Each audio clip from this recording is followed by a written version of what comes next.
versículo 1. Vamos a estar leyendo hasta el versículo 7.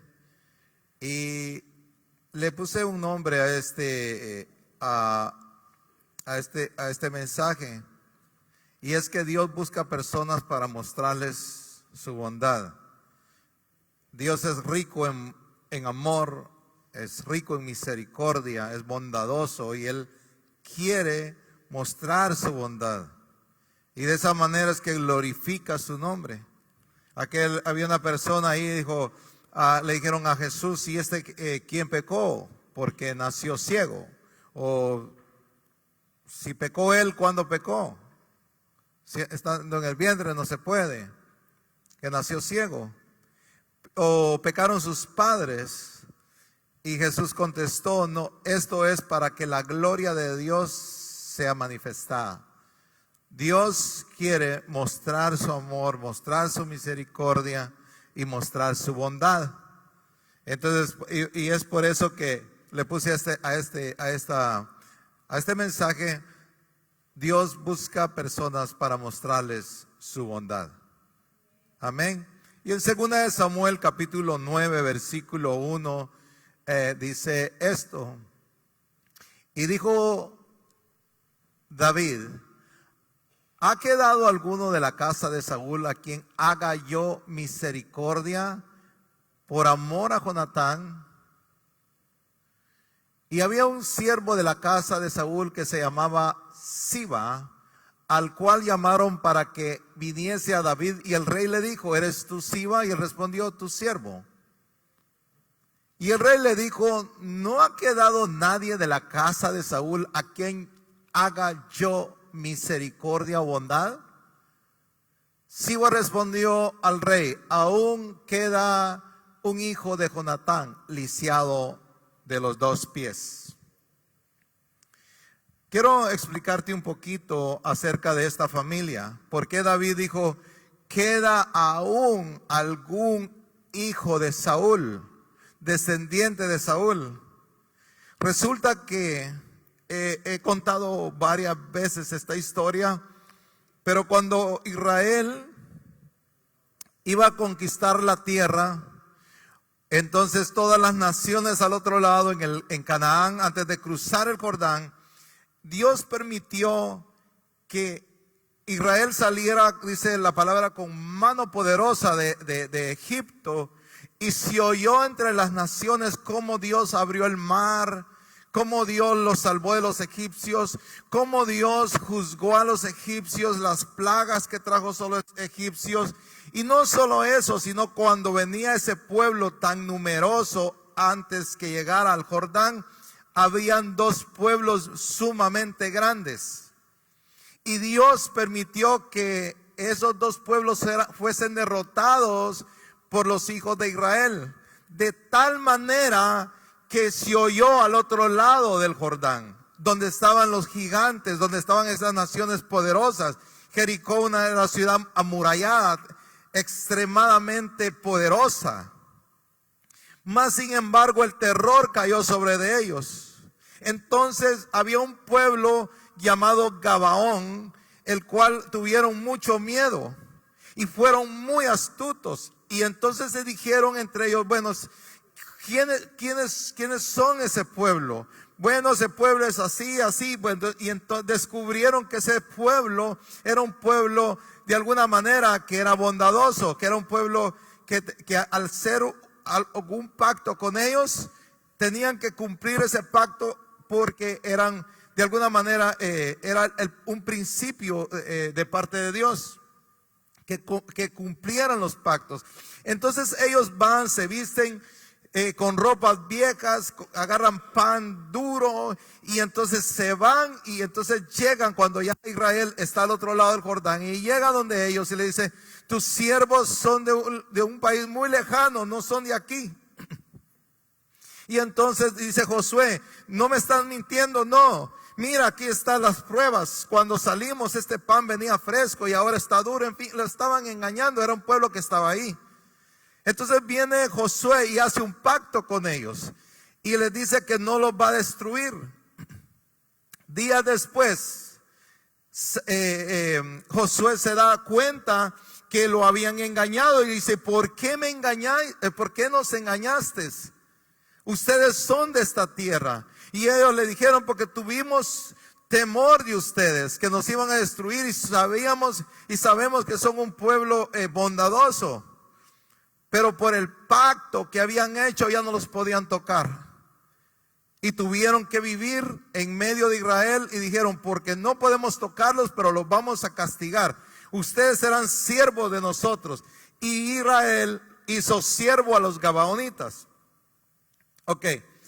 Luego, cuando pasa un buen tiempo, viene el tiempo de los jueces, viene el tiempo cuando Samuel lo llama a Dios como profeta, y luego Dios viene a Israel y pide un rey. Y ese rey, Dios lo elige no conforme a su corazón, sino conforme al corazón del pueblo. Era un hombre muy alto, muy parecido, de buena familia. Era benjaminita, muy pudiente. Y Dios lo llamó. Pero resulta que siendo el rey, odiaba a los gabaonitas y comenzó a matar a los gabaonitas. Y cuando ya casi acaba con los gabaonitas, entonces Dios envía maldición sobre Israel. De tal manera que David fue a consultar a Dios por qué había maldición en Israel, en su pueblo. Y Dios le dice: es por causa de los gabaonitas. Y entonces viene, y de alguna manera viene cierta juicio sobre la casa de Saúl. Por causa de los gabaonitas, casi exterminan. Ya de los últimos hijos, pidieron 7 hijos que fuesen colgados en un madero, y de la descendencia de Saúl. Casi la familia queda destruida. Y entonces David dice: quiero que vayan y investiguen si todavía queda alguien de la casa de Saúl, para hacerle yo bondad, para tener bondad de él. Y entonces le dijeron: hay un hijo de Jonatán, pero es todavía, encima de eso, era lisiado de sus 2 pies, no podía caminar. Y la razón es que cuando la que lo cuidaba estaba porque de alguna manera andaban detrás de ellos para matarlos, corrió con él para esconderlo, y entonces se tropezó, cayó, y el niño quedó lisiado. Pero era hijo de Jonatán, descendiente de un rey, pero estaba lisiado. Entonces, de alguna manera, eso nos ilustra de alguna manera la vida de las personas, lisiados, golpeados, heridos. Y Dios quiere mostrar esa bondad para las personas que están en ese estado. Personas que quiere Dios mostrar su bondad, como Dios tuvo bondad de ti y de mí en un tiempo donde no estamos sin Dios, sin fe, sin esperanza, sin nada. No teníamos nada más Dios, y solo estamos llenos de problemas, estamos llenos de tal vez de rencor, de odio, estamos llenos de incertidumbre. Pero ahí Dios nos fue a alcanzar, porque Él quiso mostrar su bondad hacia tu vida. Y ahora tú estás en este lugar porque Dios te fue a buscar, te alcanzó. Eres la oveja que estaba perdida, y no solo perdida, sino toda herida, muy necesitada. Porque cuando esa oveja, la ilustración del buen pastor que se va tras de la oveja que estaba perdida, esa oveja donde se encontró que no estaba en el grupo, ha existido temor en esa ovejita. Y de alguna manera nosotros estábamos así, llenos de temor, de incertidumbre. No sabíamos qué iba a hacer de nosotros mañana. No teníamos ningún propósito, pero Dios nos fue a alcanzar ahí. Es Dios mostrando su bondad a tu vida.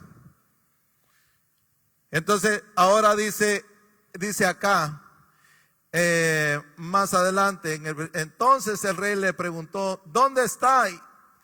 Y Siba respondió al rey: he aquí, está en la casa de Maquir, hijo de Amiel. 5. Entonces envió el rey, dice David, y le trajo de la casa de Maquir. 6. Y vino Mefiboset, hijo de Jonatán, hijo de Saúl, a David, y se postró sobre su rostro, e hizo reverencia, y dijo David, Mefiboset, y él respondió, he aquí tu siervo. Y le dijo David, no tengas temor, porque yo a la verdad haré contigo misericordia, por amor a Jonatán, tu padre. Aquí viene dos cosas que quiero compartirte en esta mañana.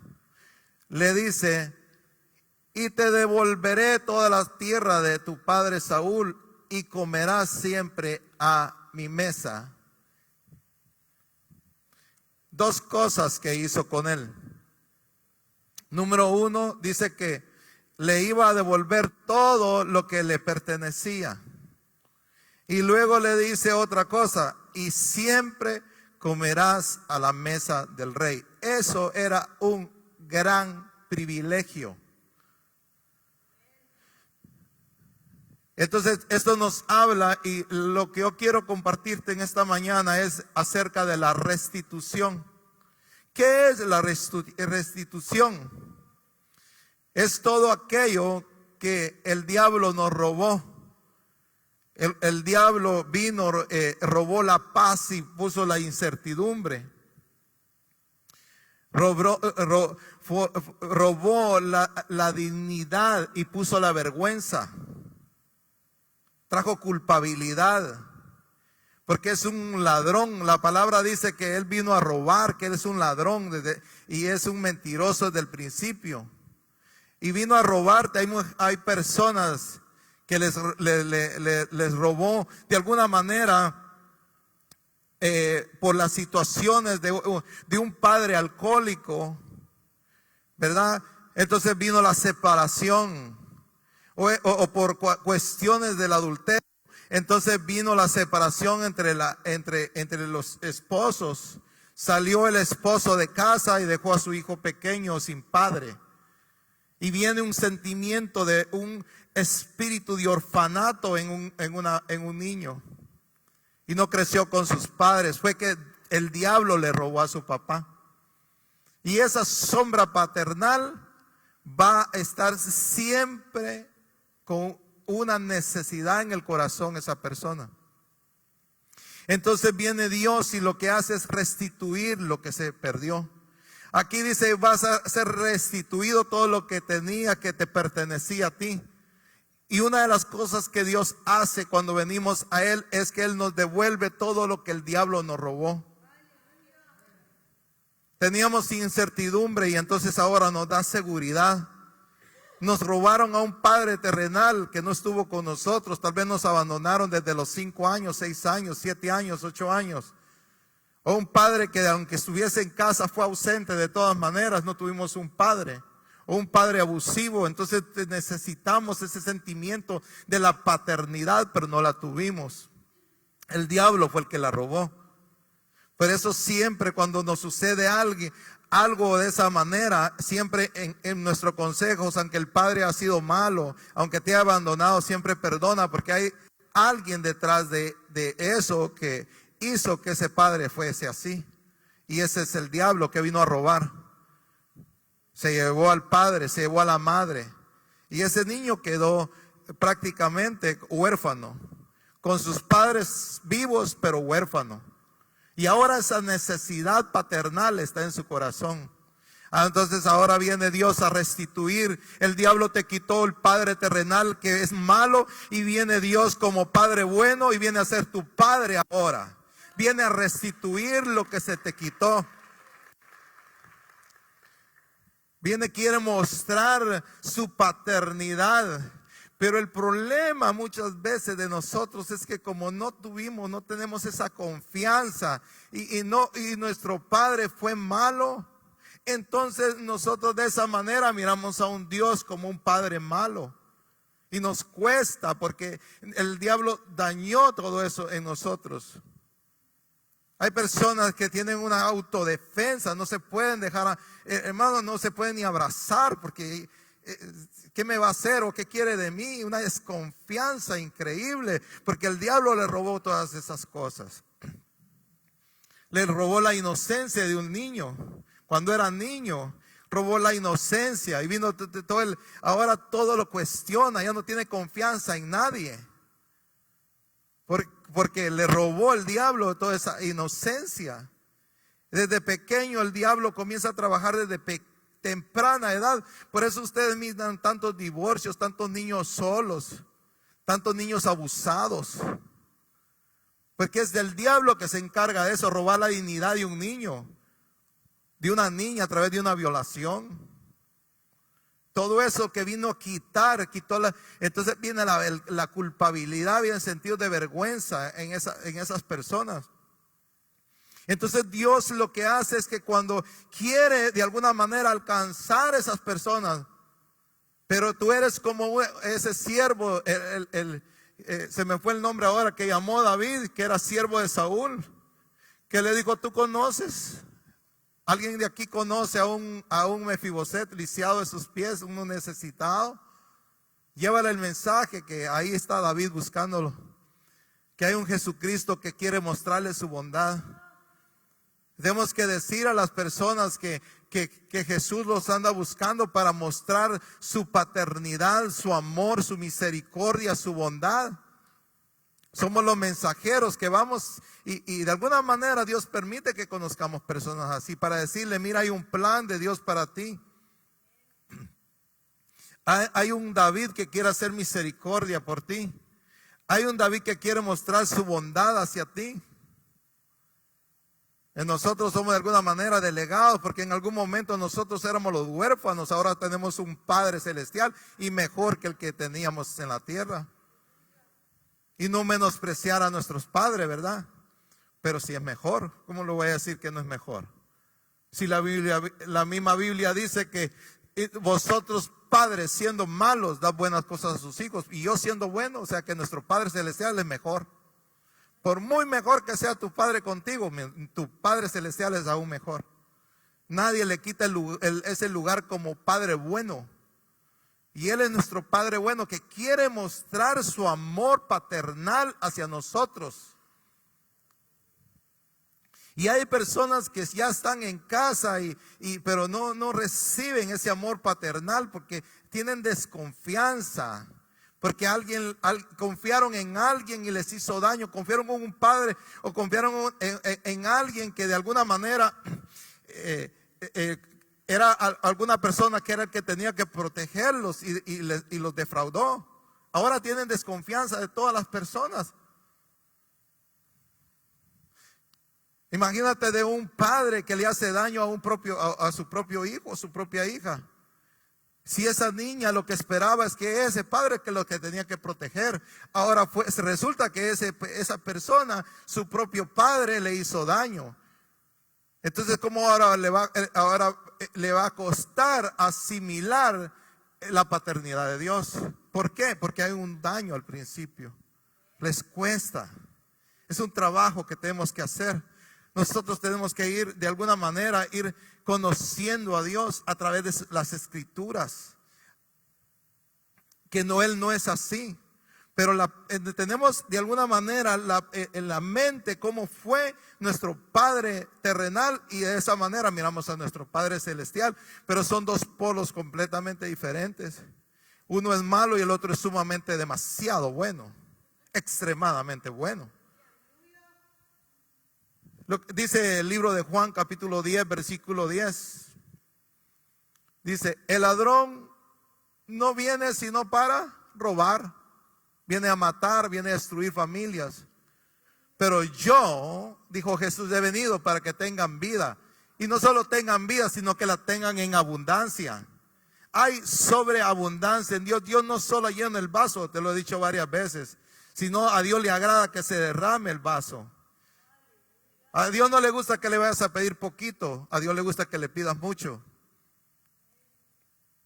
Es la sobreabundancia. Dice: yo les quiero dar vida, pero no solo vida, vida en abundancia, que sea tanto que tú quieras darle, transmitirle la vida a otras personas, a decirle que hay vida en Jesucristo.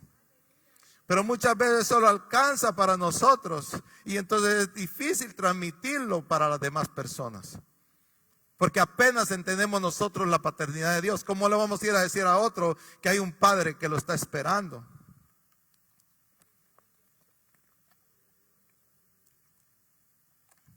Proverbios capítulo 6, versículo 30.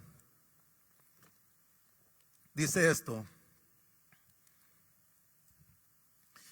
no tienen en poco, no tengan en poco al ladrón si hurta, para saciar su apetito cuando tiene hambre.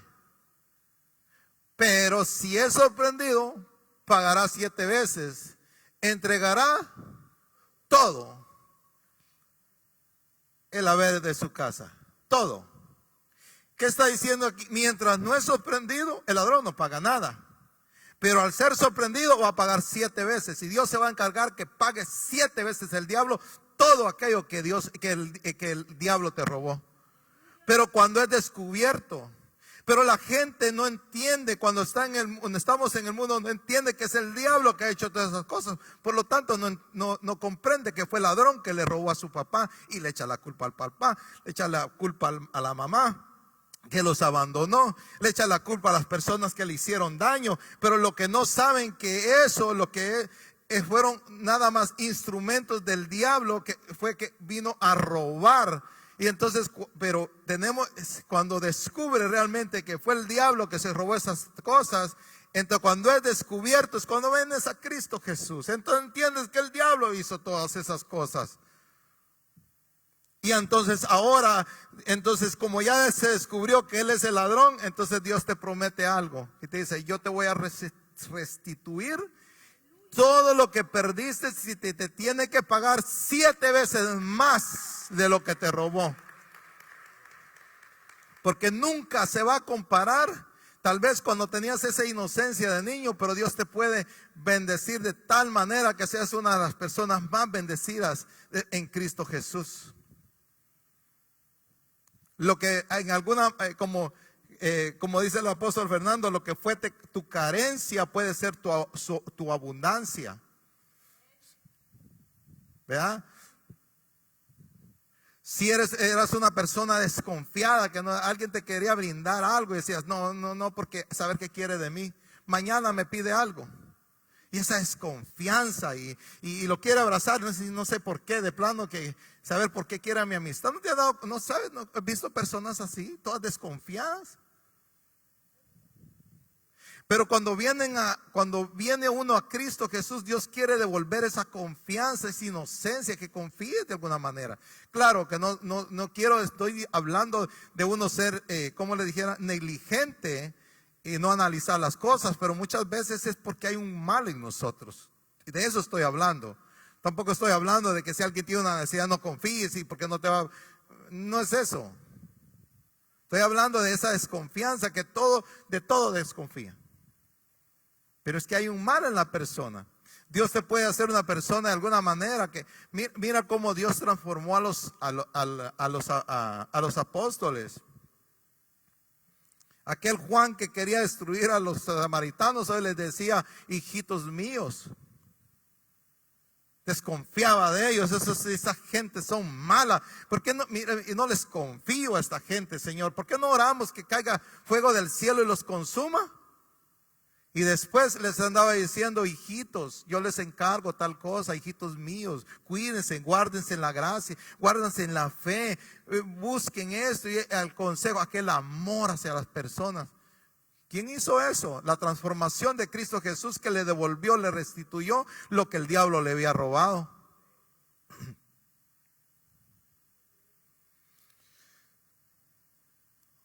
La otra cosa que Dios quiere, de alguna manera, mostrar su bondad, es que Él es rico en todo. Toda buena dádiva, toda, no dice que algunas, todo lo que es bueno viene de Dios. Y Él quiere mostrar su bondad. Entonces la otra cosa que habla ahí es que dijo: ahora comerás a mi mesa. Relación. ¿No dice su palabra que Él adereza mesa delante de nosotros? ¿Quién es el que la adereza? ¿Tú o Dios? Él prepara la mesa. Él de alguna manera Es como cuando alguien te invita y está contento que te va a tener en casa, es porque te aprecia. Y cuando llegas te sorprende con algo que te gusta, ¿verdad? Entonces tiene la mesa aquello que le gusta. ¿Por qué? Porque quiere de alguna manera honrar a esa persona. Y entonces Jesús viene y es el que prepara la mesa para ti. ¿Y para qué? Para comer juntos, tener comunión contigo. Entonces Él nos llama a tener una buena relación, una buena comunión. Desde ese día Mefiboset no le devolvieron todo y él era el dueño de todo eso. Tenía este sirviente tenía 20 Siba. Siba tenía 20 siervos y 15 hijos. Casi tenía más hijos que siervos, pero tenía 35 personas a su servicio para que le sirvieran a Mefiboset. 35 sirvientes. No crean que era para cuidar una tarea de tierra. Era algo que le restituyeron mucho, porque cuando Dios restituye lo que el diablo robó, restituye mucho, te da mucho. Pero ellos estaban allá y Mefiboset comiendo con el rey. Eso significa que desde ese entonces, quiere decir que Mefiboset tuvo una buena relación con David, porque comía a su mesa. ¿Con quién iba a platicar David? David no comía con todo el pueblo. David comía con su familia y Mefiboset era parte de la familia. De alguna manera hablaban, se sonreían, platicaban, tenía una buena relación, y eso es lo que Dios quiere tener contigo, una buena relación. Para eso quiere mostrar. Entonces, es decir, Dios quiere mostrarte a ti su bondad, pero quiere mostrarse la riqueza de su gloria. Una cosa es que Él muestre la misericordia hacia ti, que tuvo misericordia, nos alcanzó y nos trajo, nos salvó. Y otra cosa es que haga fiesta con nosotros. El hijo pródigo vino a casa, y una cosa es que le quitaran las ropas sucias que traía y lo vistieron con ropa de gala. Esa es una cosa. Tuvo misericordia, lo besó, lo recibió. Pero el padre no se quedó ahí. Le dijo, vamos a matar el cochito engordado, el tunquito engordado, pero vamos a hacer fiesta. E hicieron fiesta. O sea que Dios no se queda, tu papá no se queda solo con restituir todo aquello y traerte otra vez a donde te tenía, sino ahora quiere sobreabundarte, porque ahora había fiesta. Entonces no solo quiere mostrar su bondad, sino quiere mostrar la riqueza de su gloria. Nuestro papá es rico en todo lo que tú puedas desear. Todo lo que deseas, todo lo que la gente quiere, Dios la tiene. Un artista pero se puede bañar de oro y de dinero si lo quiere. Pero hay algo que solo Dios se lo puede dar: paz, si no la tienen. Entonces, eso, ¿te recuerdas de este cantante reggaetonero que se va acá a convertir? Sí, llegó a ser millonario, ¿no? Yo pensé que tal vez no, sí era millonario. Si solo un cheque que le pasó a la esposa era de como 100 millones. No crea que tenía 100 millones. Y a toda tu esposa no le quiere dar ni mitad. Eso es mentira. Entonces, pero de alguna manera, él dice esto. Dice, yo me bañé de dinero, pero no tenía tranquilidad en mi corazón, no tenía paz en mi corazón. Es que la paz que Dios da y tu Padre da, no la tiene el mundo, la tiene Él. y Él quiere mostrar su paz, su amor, su bondad, sus riquezas hacia ti. Está hablando riquezas en gloria, en paz, en amor, en bondad. No solo son cosas materiales, pero nuestro enfoque, como es cosa material y queremos, no, Dios es rico en todo. Dice la riqueza de su gloria. Cuando llegó a los discípulos, lo primero que le decía a los discípulos: paz a vuestros corazones. Era una manera de bendecir. Una de las cosas grandes, hermano, que sí necesitamos es paz. Porque hay gente ahorita nerviosa, con tanta, todos estresados.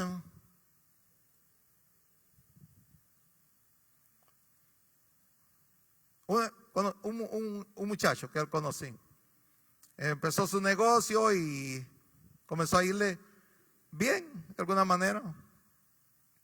Y de repente, ¿cómo se llama? Yo lo encontré en un lugar y medio me saludó, hermano. Entonces le digo: tranquilo, no se va a perder el mundo.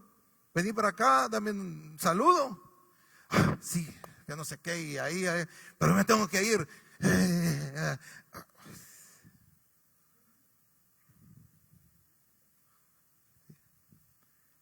Ya no está. Murió. Paz, hermano. Es la riqueza de su gloria, de verdad. Es más, Mayrita sabe quién estoy hablando. Y Ludin. Ludin todavía anda ahí, pero sí. Más no se puede. La ansiedad. Tenemos que estar tranquilos.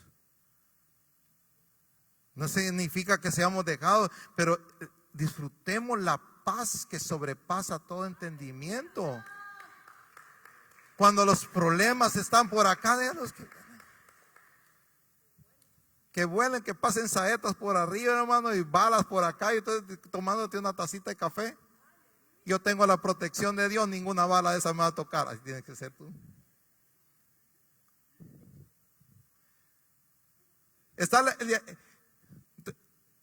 Vi un cuadro, ya estoy terminando, ¿okay? Vi un cuadro muy lindo. Están dos pajaritos y está su nido lo hicieron exactamente debajo de una cascada, más o menos como las cataratas del Niágara, ¿no? ¿Harías tu casa tú ahí? Solo que envían un poquito más de lluvia y te fuiste, ¿no? Pero ahí estaban. Entonces miré ese cuadro, los pajaritos durmiendo en medio de esa tormenta, ¿no? ¿Cómo pueden tener tanta paz? ¿Alguien de ustedes ha visto comiéndose las uñas de un pajarito estresado porque el día de mañana no va a comer? Ellos andan cantando y ustedes saben si no andan buscando la comida. El día de mañana va a haber comida, ellos salen y allá Dios se las da. Dice la Biblia que los cuervos lo único que hacen es abren la boquita y son hasta feos, son. O sea que si tú eres feo, no te preocupes, aún Dios te. Está, y después, pobre. Si uno los mira y se van a mejor meter una. Es que esos son feitos, como los murciélagos, va. Malitos raros, va. Pero para Dios. Y están haciendo bulla. Y llega Dios, pobrecito, los cuervitos. Y de alguna manera, eso sí la paga una ardilla o algo, pero ellos comen. No están estresados. ¿Por qué? Porque tienen paz. Aprende de los animalitos, aprende de los pajaritos a tener paz. ¿Ya? Es Dios el que da eso. Ellos no están bajo de alguna manera, recuerda que ellos, aunque están bajo la influencia, porque el hombre pecó, pero ellos no son un reino que están bajo, o sea, para estar, no están en pecado, pues. Entonces están tranquilos. La culpabilidad, el pecado y todo eso nos hace a nosotros, nos cambió, hermanos. Si no éramos así, Adán no era así. Si solo pecó y le dijo, tuve miedo. ¿Cuándo Adán tener miedo? Y ahora sí tenía miedo, el pecado, hermano. Entonces tenemos que aprender que ya el pecado no tiene que ver nada con nosotros. Jesucristo pagó el precio. Tenemos que estar tranquilos. Hay una promesa para nosotros. Viene la vida eterna. Hay salvación a través de Cristo Jesús. No esté tranquilo. Nuestra salvación es tranquilos, quietos. Y hay gente que quiere hacer de todo para ser salvo. No, tú haces las cosas porque ya eres salvo, ¿entiendes? ¿Qué pasa? Sí, tenemos que hacer algo para ver cómo nos... Ahí anda la gente trabajando. Hermano, pero eso no es de esa manera. Hasta ansiosos. Y gente de Dios y ansiosos. Porque no entendemos realmente que Dios ya hizo todo tranquilo. Él nos llena de su paz, de su amor, de su misericordia, las riquezas de su gloria. Y terminamos acá, y usted iba a leer un versículo, pero vamos a dejar acá. Entonces, hermano, ¿conoces tú Siba? Tú como Siba, ¿conoces a un Mefiboset que le pueda decir que David lo anda buscando para mostrarle amor y misericordia? Todos conocemos a un Mefiboset, ¿verdad? Lisiado de sus pies, que no puede caminar, pero no viene a la iglesia. Están en el mundo, están muertos en sus delitos y pecados. Pero hay un Jesús que los anda buscando, pero necesita un Siba para que le lleve el mensaje. David no fue a buscar a Mefiboset, envió a Siba. Jesús es el que te va a enviar a ti para que le lleves al mensaje a las personas que Dios quiere mostrarles su amor, su bondad y su misericordia. Amén. Lo vamos a poner de pie. Vamos a orar. Padre, te damos gracias en esta mañana, Señor Dios. Gracias porque realmente nosotros no merecíamos tanta bondad, pero tú nos has mostrado tu amor, tus riquezas en gloria las hemos recibido, Señor. Y solo te damos gracias porque tú eres nuestro Padre y ahora, Señor, eres mejor. Podemos decirlo. ¿Cuántos pueden decir ahí, cómo se llama? ¿Cuántos pueden decir ahí, Señor? Quiero que repitan conmigo.